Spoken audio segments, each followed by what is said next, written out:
Imagine you've been held at gunpoint for 6 days, no contact with the outside world, the same two people controlling whether you eat, whether you sleep, whether you live, 6 days of being completely at someone else's mercy, and then when the police finally come to rescue you, you shield the people who took you hostage with your own body. That actually happened, and the name we gave to it has been misunderstood, misused, and quietly falling apart ever since. The event was a bank robbery in Stockholm, Sweden that turned into a 6-day standoff. 4 employees were trapped inside with 2 armed robbers while police surrounded the building. By the time it ended, the hostages had developed what looked like genuine affection for the men holding them captive. One reportedly fell in love with one of the robbers. They refused to testify against them. One raised money for their legal defense. A criminologist observing the case named what he saw Stockholm Syndrome. The term traveled the world and stuck.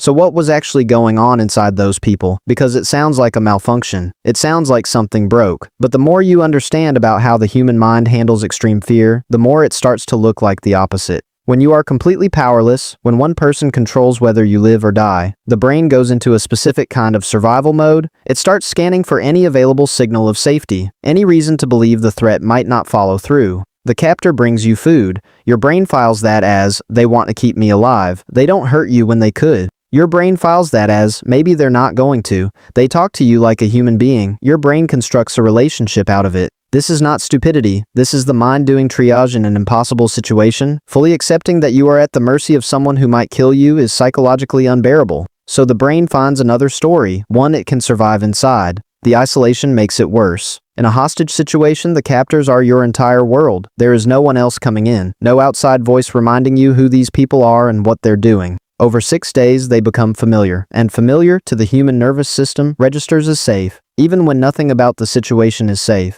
Here is the part that always surprises people. The hostages often come to see the police as the real threat. That sounds completely backwards. But think about it from inside the bank. The police represent the possibility of a raid. A raid could get you killed in the crossfire. Every tactical decision made outside that building increases your danger. The robbers, meanwhile, are right there and they are not currently killing you. One of them just shared their food with you. The math your nervous system is doing is not crazy. It is just working with a very limited set of inputs, all of which are pointing in the same direction. For decades, this explanation was enough. Stockholm Syndrome became one of those phrases that showed up everywhere. In court cases, in true crime, in abuse survivor stories, in cult documentaries. It was used to explain why people stay with partners who hurt them, why hostages protect their captors, why people in controlling environments defend the person controlling them, and then researchers started asking a harder question. Is this actually a syndrome, or is that word doing something harmful? A syndrome implies a disorder. It implies something went wrong with the person. It puts the strangeness of the behavior on the survivor rather than on the situation that produced it. But what the hostages did was not irrational. It was a predictable human response to extreme conditions. Bonding with whoever holds power over you in a situation of fear and total dependence